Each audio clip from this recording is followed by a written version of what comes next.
4. Winter. In winter, real winter, we get up with our teeth chattering to tell each other how cold it is, and we find the water frozen in the basin, and the soap frozen to the soap dish, and the sponge frozen hard. That is what winter is like indoors, and is not very nice.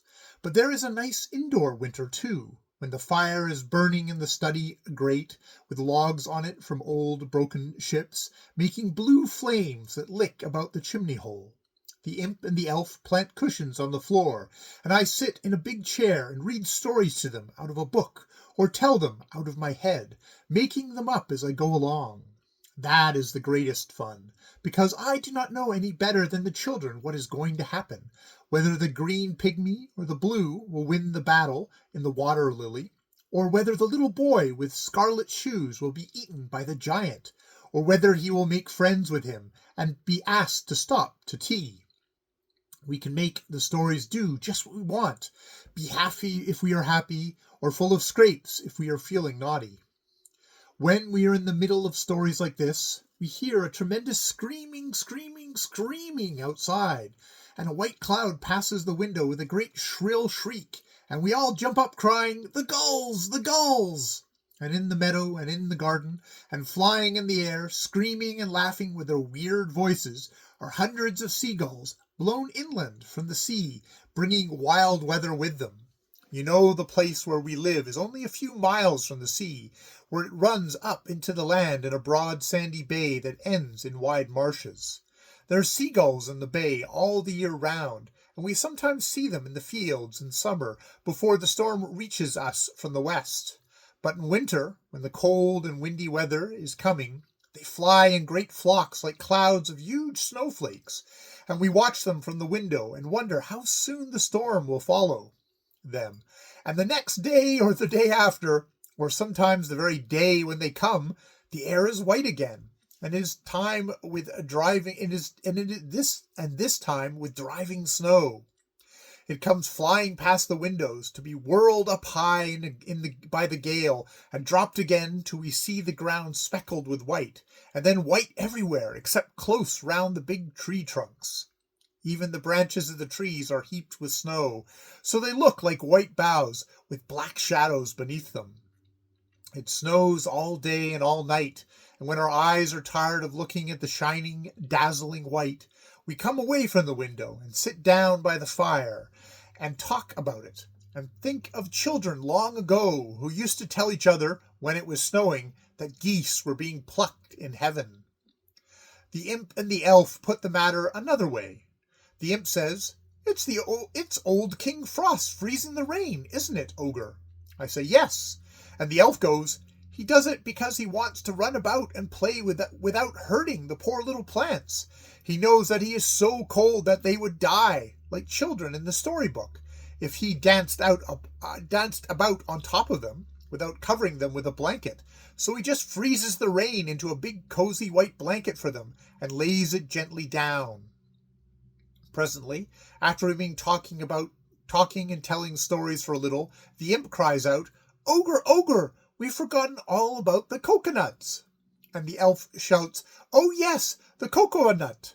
And away they fly, leaving the door open and a horrible draught in the room. But soon they run back again, with a saw and a gimlet, and a round, hard, hairy coconut. We bore a few holes with a gimlet, and let the coconut milk run out. The imp likes coconut milk, but the elf hates it, and says it is just like medicine. But when the medicine, then comes the difficult part. I have to hold the coconut steady on the edge of a chair and saw away at it, all around the end, while the imp and the elf stand watching, till the hard shell is cut through. Then we knock the end off the coconut, and the coconut is ready. We knock the end off, and the coconut is ready. Ready for what, you want to know? Look out the window, and then you will understand. All the ground is covered with snow, and the poor birds are finding it difficult to find their food. The elf and the imp, who love all live things, and the birds above all, could tell you a little about that.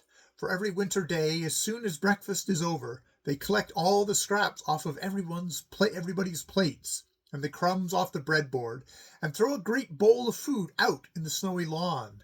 And then there's a fine clutter and a fuss. Starlings and jackdaws and sparrows and blackbirds and thrushes and sometimes rooks. And once, one exciting day, a couple of magpies all squabble and fight for the food. And of course the sparrows get the best of it, because they are so small that they are the cheekiest little birds that ever are. When all the food is done, the birds fly away and leave the snow covered with the marks of their feet, like very delicate tracery, or like that piece of embroidery that the elf is trying to do for a Christmas present, when she is not busy with something else.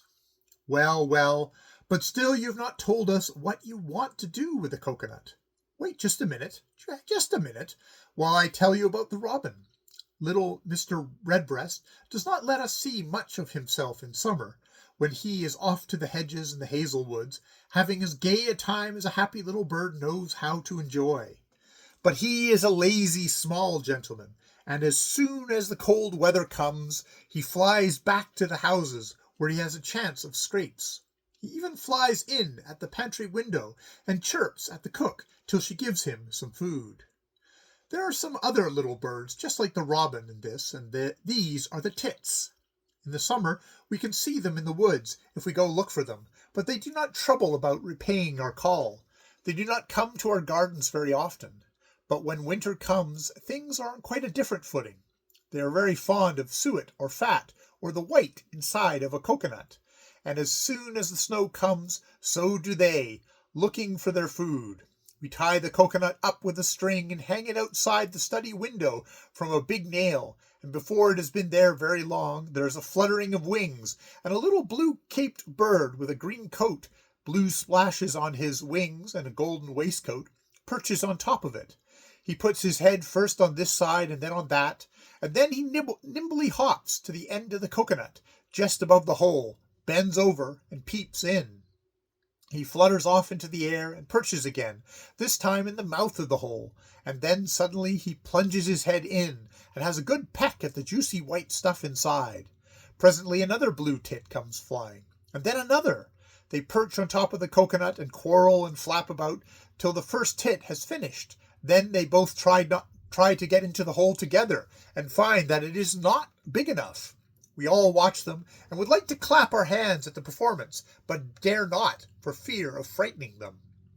At the beginning of the winter the tits are very shy, but later on, if the window is open, they often alight on the windowsill and have a good look about the room when they have had their turn at the coconut and are waiting till the others have done to have a second peck. I think all the seasons are jolly in their own way, and perhaps it is a good thing that they are all so different. Do you remember the autumn fairy story? Well, the seasons really are just like a family of sisters, and we should find them very dull if they were all exactly the same.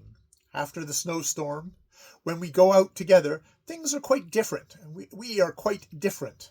The imp and the elf wear red woolly caps instead of sunbonnets and straw hat. They wear thick, fluffy coats and piles of things underneath them, and thick, furry gloves. Why, the elf carries a muff just like any grown-up, and the ground has changed as much as they. It is all white with snow, so that it is difficult to believe that the hayfield where we played in summer is really the same place. We put on our thickest boots, and they go crunch, crunch in the crisp snow, and we gather the snow in our hands and make snowballs and throw them at each other. And then we make a giant snowball. The imp makes the biggest snowball he can in his hands and then puts it on the ground and rolls it about. Everywhere it rolls, the snow clings to it, and it gets bigger and bigger, till at last it is nearly as big as the imp himself, and it takes all three of us to roll it. We roll another and put it on top of the first, and then a smaller one and put that on top of that, and then we roll snow into long lumps for arms, and there we have our snowman. We make eyes for him with little blobs of earth, and a nose and a mouth, and in his mouth we always put one of my pipes to make the poor fellow comfortable. When we are tired of making snowballs and snowmen, we go out of the garden and across the road and along the field paths to the wood, trampling through the shining snow. And we drag something behind us. Can you guess what it is? Do you remember in the fairy stories about the people who live near the forests? When the winter came, they used to shiver and rub their cold hands and go to the forest for firewood. As there were wolves in the forest, they used to take a sledge so they could carry sticks quickly back again before the wolves could catch them. Well, when we go to the woods in the winter, we pretend that we are going to the forest for firewood, and we drag the imp's big wooden sled behind us, and keep a bright lookout for wolves, though, of course, there are no wolves in England now. All the same, it is very good fun to pretend that there are. A jolly time we have on our way to the woods. The hedges are all bright with hips and haws, color corals and scarlet, the fruits of the wild rose and the hawthorn. They glitter like crimson jewels in the white hedges, where the birds are eating them as fast as they can. The sunlight shimmers on the snow of the fields, and the snow of the woods, and the broad white shining slopes of the distant hills. And of course, all the way we watch carefully for the tracks of the wolves. We do not find them, but we find the tracks of the birds that have gone hop, hop, hop, leaving each time the print of their feet in the snow, and the little paddy tracks of the rabbits, and the flap tracks made by the rook's wings as they flap up from the ground. For a long time the road is all uphill, but then we come to a deep slope down, when the elf and the imp sit on the sledge, and I give them a push off, and away they slide, quicker and quicker, all the way to the bottom. And then, instead of going straight on to the wood, they drag the sled up and go down again, and then once more, and then we all go down together, and sometimes end in a heap on the snow. When we leave the sliding hill, we go up into the woods, and sometimes we really do find the tracks of a big four-footed animal. The imp and the elf cry, "Wolf! Wolf!" But we really know that it is not a wolf, but a big red fox with a bushy tail, who has passed that way in the night, perhaps after stealing a chicken from the yard of one of the farms. The woods are like fairy woods now, just as if the fairies had hung them with glittering jewels, for they are covered with snow and frost, and icicles too, when the snow on the boughs has begun to melt, and then has been frozen again.